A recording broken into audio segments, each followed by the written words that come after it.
শ্বশুর ফাদার, আপনি কি বিয়া করছেন? কৌ তো মোর জ্বালা, বিয়া না করলে তোর ডাইছে কই থেকে? কাকে করছেন?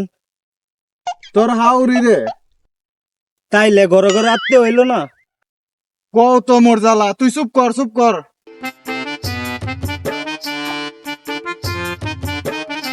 শ্বশুর ফাদার, এই মাড়ি কাটা কাটছে। তোর বাপ কাছিল, তোর বাপ। এত মাড়ি কি করছেন? এত মাদি আমি খাইছি খাইছি। এত মাড়ি খাইছেন জন দাঁত কিল কিল করছে না? আরে আল্লাহ রে, বাইরে কিন্তু তোর দাঁত ভাঙ্গে দিয়ে আমি কয়ে দিলাম। দাঁত ভাঙা দিলে আমি শ্বশুর বাড়ি খামু কেমনে? এই তোর জামার কাছে আমার মেয়ে বিয়ে দিয়ে আমি ছাই খাইছি, আমি ছাই খাইছি। ছাই খাইতেন গেছেন কে লেগা? আমারে কইলে তো আমি 2 বস্তা চাল পাঠাই দিতাম। তোরে মাইরে ফেলাইতে আমি কয়ে দিলাম। খালি আমারই দোষ, আপনার মেয়ে যেন আমার কাছে টাকা চাই। কয় টাকা চাই তোর কাছে? আজকে 1000, কালকা 2000 টাকা নিতে নিতে আমার হকির বানায় ফেলাইছে। ওরে আল্লাহ, এত টাকা দে করে কি করে কি? আমি কি করে জানবো আমি কি টাকা দিছি নাকি? আরে এই তোর জামাইটারে নিয়ে আমি করি ডেছে কি?